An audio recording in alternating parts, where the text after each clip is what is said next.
আসসালামু আলাইকুম এভরিওয়ান, আশা করি সবাই অনেক বেশি ভালো আছেন। এই গরমে দুপুরে ভাতের সাথে খাওয়ার জন্য খুব সহজ একটা রেসিপি আজকে আপনাদের সঙ্গে শেয়ার করছি। শুরুতে একটা প্যানে তেল গরম করে নিয়ে তাতে পেঁয়াজ কুচি দিয়ে হালকা করে ভেজে নিচ্ছি। হালকা করে ভাজা হয়ে গেলে এখানে দিয়ে দিচ্ছি 1 চামচ আদা রসুনের পেস্ট। আদা রসুনটা কিছুক্ষণ ভেজে নিতে হবে, যতক্ষণ না এর কাঁচা গন্ধটা চলে যায়। এই ধরুন 1 মিনিট ভেজে নিলে এর কাঁচা গন্ধটা চলে যাবে। তারপরে এখানে গুঁড়া মশলা দিয়ে দিচ্ছি। 1 চামচ দিয়ে দিলাম হলুদের গুঁড়া, 1 চামচ জিরা ধনিয়া গুঁড়া, হাফ চামচ দিয়েছি লাল মরিচের গুঁড়া, আর হাফ চামচ দিয়েছি গরম মশলার গুঁড়া। এবার সমস্ত মশলাগুলো আমি খুব ভালোভাবে কষিয়ে নিব। মশলাটা ভালোভাবে একটু কষিয়ে নেওয়ার পরে এখানে আমি মুরগির মাংস অ্যাড করে দিব।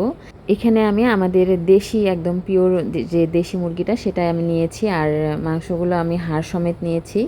আর এই মাংসটা আমি আজকে চাল কুমড়া দিয়ে রান্না করব।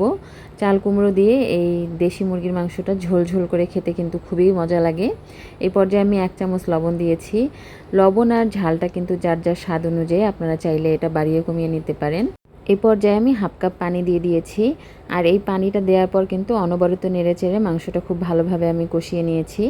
মাংসটা যখন কষাতে কষাতে এরকম মশলা থেকে তেল ছেড়ে দিয়েছে, তখন আমি এখানে চাল কুমড়োগুলো অ্যাড করে দিয়েছি। এখানে আমি একটা আলুও দিয়েছি, আপনারা চাইলে নাও দিতে পারেন।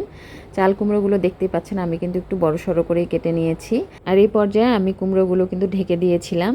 তো ঢেকে দেওয়ার ফলে দেখতে পাচ্ছেন কুমড়ো থেকে বেশ খানিকটা পানি উঠে এসেছে। এবার আমাদের অনবরত নেড়ে চেড়ে এই পানিটা কিন্তু শুকিয়ে নিতে হবে। এই যে দেখতে পাচ্ছেন নাড়তে নাড়তে যখন এরকম পানি শুকিয়ে গিয়ে তরকারি থেকে তেল ছেড়ে দিয়েছে, তখনই কিন্তু আমরা এখানে ঝোলের পানি দিয়ে দিব।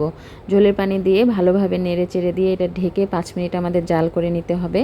5 মিনিট জাল করে নিলেই কিন্তু আমাদের তরকারিটা একদম রেডি হয়ে যাবে। এই যে 5 মিনিট পর আমি এরকম ঝোল ঝোল থাকা অবস্থায় কিন্তু তরকারিটা নামিয়ে নিয়েছি। এটা ভাত দিয়ে খেতে অসম্ভব মজা লাগে। আশা করি একবার হলেও ট্রাই করে দেখবেন। ধন্যবাদ সবাইকে।